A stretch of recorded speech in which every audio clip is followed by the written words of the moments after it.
Welcome back to the big question. Of course, our guest tonight is Education Cabinet Secretary Professor Jacob Kaimenyi, and we are asking, is the education sector in a crisis? What you can see now on the magic wall is secondary education fee structure. This is a set or recommended by the 2007 report on Task Force on Affordable Secondary Education. You can see what they did. Day schools, 10,265. This is government subsidy or subsidizing it for day scholars in secondary schools. The boarding schools charges would be 28,000 shillings in total.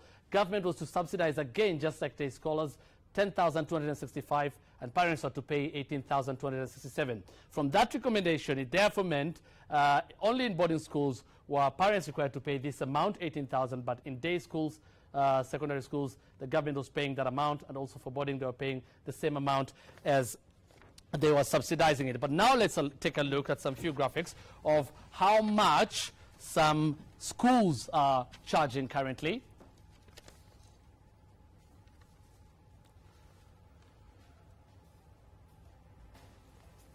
Well, one of them, of course, is Moi Girls High School. You can see that price in the walls is the fee structure, 6,500 shillings, professional services and security, 4,850, projects, 10,000 shillings. We also have, the total will be about 93,317, Professor Jacob Kaimenyi. And of course, Moi Girls High School, we're not there to vilify Moi Girls High School. I'm sure this is replicated in several other secondary schools. Clearly a major departure from what the recommendations we have. What do you have to say about that? Very true. Your concern, Mohammed, is as good as mine and all Kenyans. It was expected that there will be no such a departure.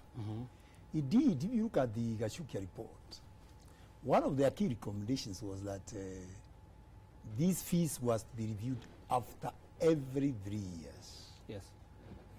And it would appear for some unknown reasons, which I can't tell you now, because I don't know. That was not done. It was not reviewed after? Yes, after 3 years. That is after 2000 and... it was 2007. Yes. That means in 2010... It wasn't reviewed. It was supposed to be reviewed, taking into account the inflationary trend of the country then. Yes. That was not done. Yes. But I want to say this also, Mohammed.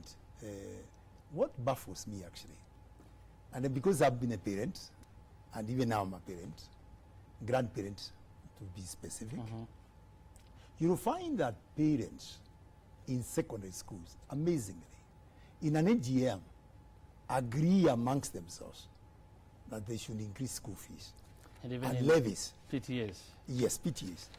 That decision is passed on to the BOGs, now called School Management Boards. Yes. Subsequent to that, that was supposed to be passed on to DEBs. Yes. Who would then, as per the law or procedure, pass on that information to the Ministry of Education for approval. In other words, schools cannot increase school levies or fees without the approval of the ministry. And the amazing thing is that some have gone to do that. In the ministry? No, the schools have gone to do exactly what I'm saying. With the approval of the ministry? No, without the approval of the ministry. And I'm saying that is not right. Okay. Yes. The question is, 3 years review, 2010. Correct. You were not the minister. No, I wasn't. Another 3 years review, Yes. 2013. You were the minister. Yes. Did you look at this report? Oh, And yes, I did. Didn't you follow the recommendations then? Let me put it this way. The reason why we have set up another task force, and before I comment on that, remember as a ministry, when we realized, when the public complained about these huge school fees increases and levies, we took action. Yes. What action did we take? We decided, and you remember, I suspended all increases, be they school fees, be they levies, so that whatever was charged last year remains. You don't get any increases this year. That's number one. Having done that, we decided really there was a need for us to look at this matter. Yes, not afresh, but if you look at the terms of reference of Dr. Clemens' task force, is review of what Gashukia's team did, so that, for example, we want to find out what is it that went wrong? Okay. Yeah, in terms of failing to implement that which was recommended. I believe, of course, the good news also is that by and large, there are certain aspects which were implemented, others were not. And they will come up with a mechanism and pieces of advice to the ministry on how this should never happen again in terms of going way forward, in terms of implementation of their recommendations. Okay, I don't want to spend a lot of time on this, but it's saying you want them to come up with ways on how this will never happen again. Yes. You found this report already by the earlier task force. Yes. And one of the recommendations was legislate fees guidelines through gazettement. Yes. That has not been done. It has not been done. The other one was abolish the PTA development vote in the fee structure. Correct. To specifically stop what has been happening. True. So why hasn't that been done? The other thing, of course, is that we have education officers in management boards of these schools. And they bring the report, I believe, or you'll tell me how you get information as the ministry. They bring the report to the ministry all year round. How come this was not noticed all the time? No, not that it was not noticed. As I said earlier on, Lily, you are absolutely right in what you are saying. For example, yes, indeed, I told you these reports are submitted to the ministry for approval and eventual application. And what I'm trying to emphasize is the fact that when you do this, if you don't get approval from the ministry, you have no authority to implement that which you have recommended as fees increases or levies.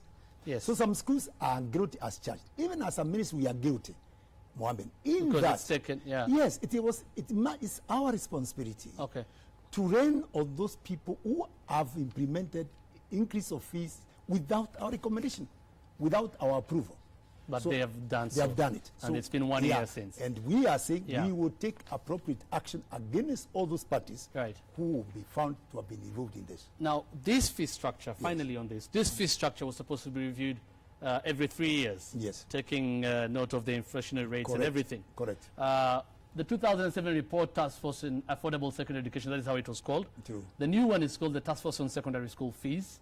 Let me just read some of the TORs, terms of reference. Yes. One for the 2007 was to determine ways of expanding access to secondary education. Correct.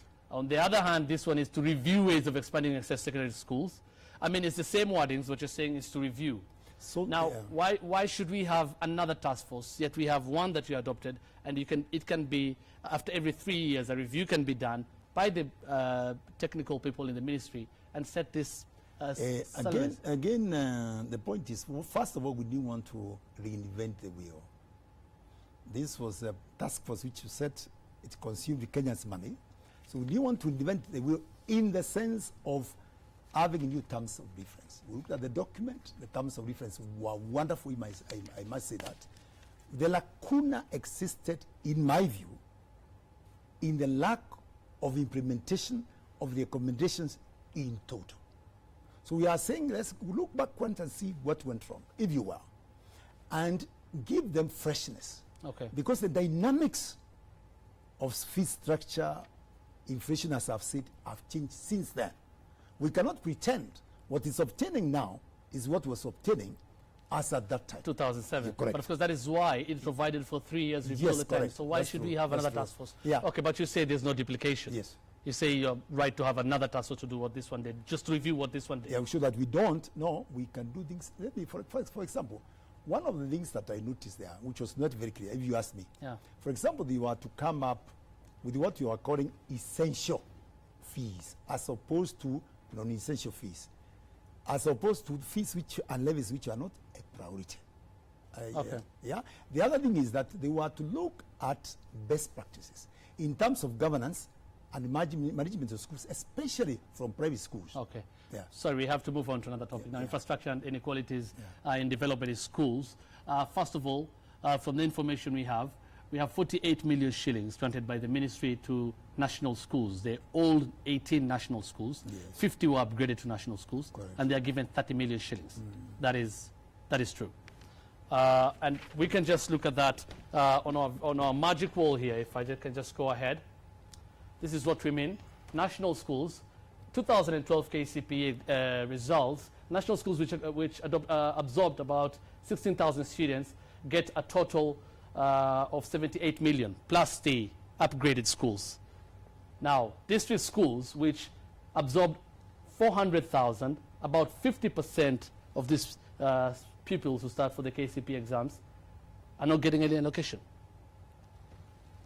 So what would you have to say to that? And before you even respond to that, also for primary schools educations, and we can run the clips again of some of these dilapidated schools.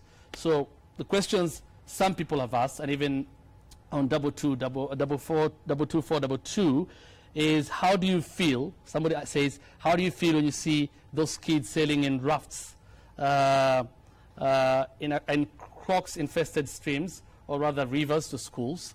So why would you, somebody says, why would you give established schools like national schools all this money and not the other schools that absorb a lot of pupils? That question is legitimate.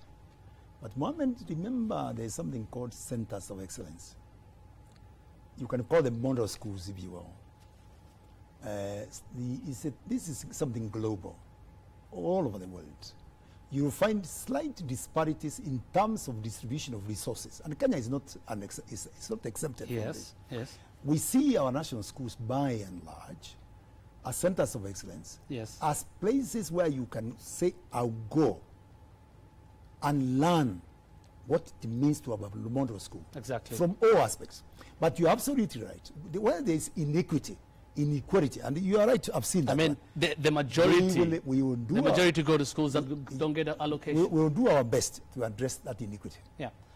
Okay, well said. I'll move now to, and you can look at such pictures. I don't know what your comment. Look at the dilapidation in schools that do not get anything.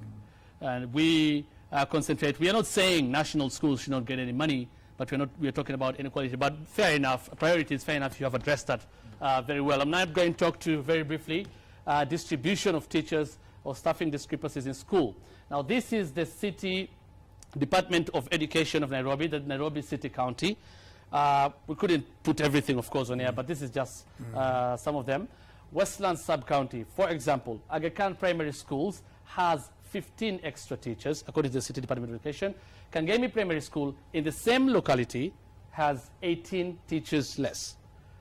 The next, of course, is Tarehe Sub-County. Daima Primary School, 16 teachers less. City Primary School, 15 teachers more than the number required.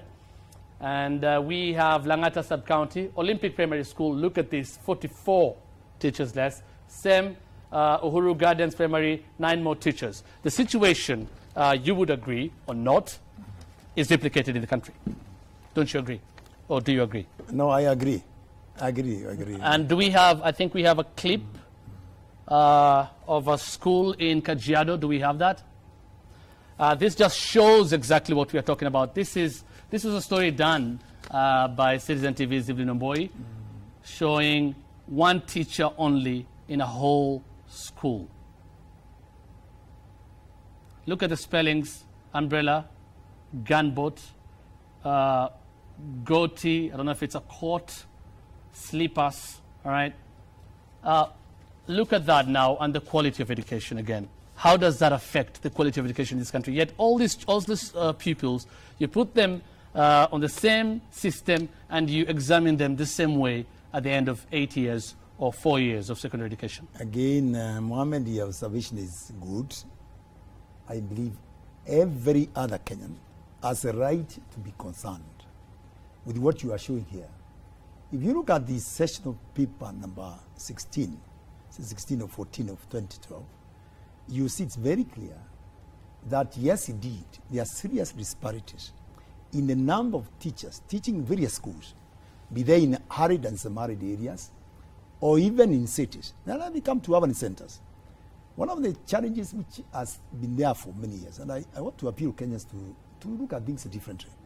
There's a tendency, of course, for many of us teachers to want to teach in areas which have less hardship problems. But it's not a choice, is it? Yes, no. There is that tendency. Our responsibility is to ensure, as a ministry, that there is fair distribution of teachers all over, so to speak. For example, what you are showing me there really These are some of the, you find this very common in mobile schools. In mobile schools, indeed, you may find somebody teaching a class of one teacher teaching 300 pupils. That is totally unacceptable, because when you talk about staffing norms, our responsibility, and I'm talking about Teachers Service Commission, unfortunately now, it is no longer a saga. Teachers Commission is a constitutional commission. So we expect from now on that these disparities which are there will be addressed. But the question is how, Professor Kaimenyi, with all due respect, to all these three issues, you've said very well, there is a problem. Yes. You've been a minister for 1 year. Yes. What is happening? Yes. Why is it taking so much time to address all these issues? It is not taking too long. I want to indicate that, for example, we recruited. If you look at the Jubilee Manifesto, it talks about, in fact, it's the, not only Jubilee Manifesto, if you look at the Vision 20 that, we're very clear there. We talked about employing more teachers. In fact, we talk about 28,000 by 2012. Last year alone, we employed 10,000 teachers. Yeah, but the issue, Professor, is distribution. Yes, and that's what I'm telling you. Yeah. As a ministry, yes, and already we have I've talked to the TSC, Chief Executive, to look at this matter, and so that we can address it and ensure that this maldistribution of teachers doesn't exist. Okay. What about the allocations now to schools?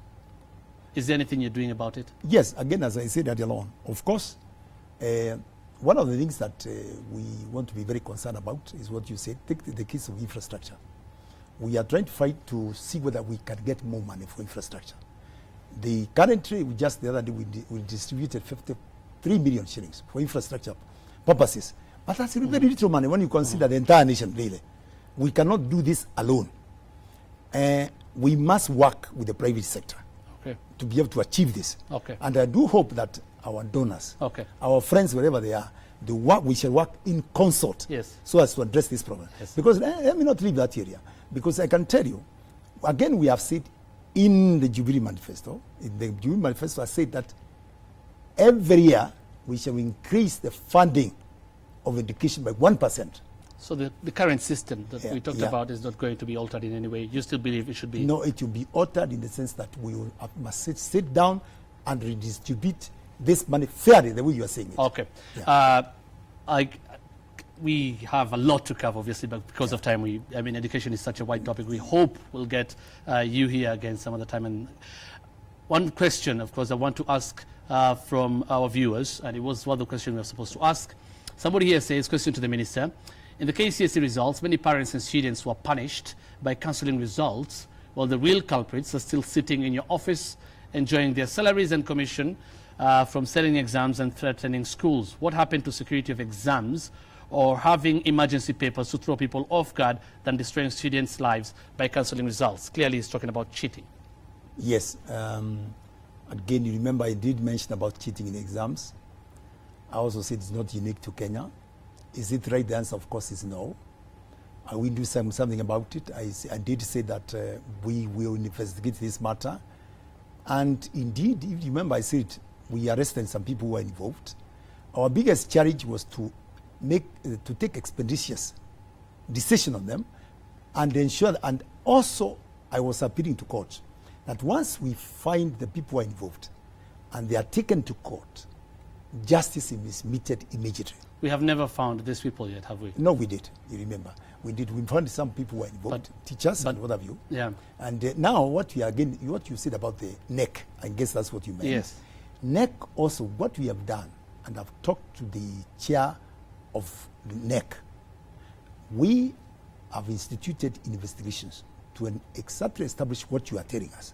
And I can tell you, Mohammed, those people will be found responsible, particularly to collude, as alleged, with the teachers in various secondary schools, so that they can cheat. We'll take action. School ranking, some have talked about it as a problem. Somebody here says ranking in schools has led to cheating and scrupulous methods of getting top. It should be done away with. Many have said school ranking in itself should be done away with. What is your position on that? Well, there are two sides of the coin here. Yeah, part of it, you can see it from a positive side of view and negative. Like this particular person is looking at it from a negative perspective. That's one school of thought. The other school of thought is where you say do we have a method of motivating people? You agree with me, when you see yourself as number one somewhere, it feels You'll nice. feel, yeah. It feels nice, Yeah. really. But what you are saying, of course, we are not averse Yeah. to pieces of advice. We have heard, we will consult, because we are we are government which believes Yeah. in inclusivity Yeah. and consultativeness, and take appropriate action. Finally, very briefly, some have questioned the education system we have. Professor Ongeri, your predecessor, had ordered for a task force to do, to get views on this in terms of whether the 844 system conforms to the Constitution of Kenya. The Education Act allows you to initiate discussions with stakeholders on revision of the 844 system. Do you think it is giving quality of education in this country? Some say students are just drilled to pass exams in this country. Do you think the 844 system is the correct one? That's a very good question. What we intend to do, you must have heard about the National Qualifications Framework Bill, which is going to be in Parliament any time. And the reason why we have this National Qualifications Framework, Mohammed, is to have a modular type of education system where at every stage a student or a people who have certain competencies and skills, as opposed to just being going through an academic exercise, right? So that is the direction we are going to take. Not only that, so that if you leave Standard 8, you are able to go out there and be a useful citizen. You can employ yourself and employ others using the skills and competencies that you have acquired in our education system. I think that's very critical. Not only that, this type of education system, the modular type of system, allows flexibility. Okay. So that really you can exit and come back. Yeah. Even at my age, it's possible for me to come back, Yeah. yes, learn a new skill, Yeah. go and apply it, eventually, yes. That's the way we want to go.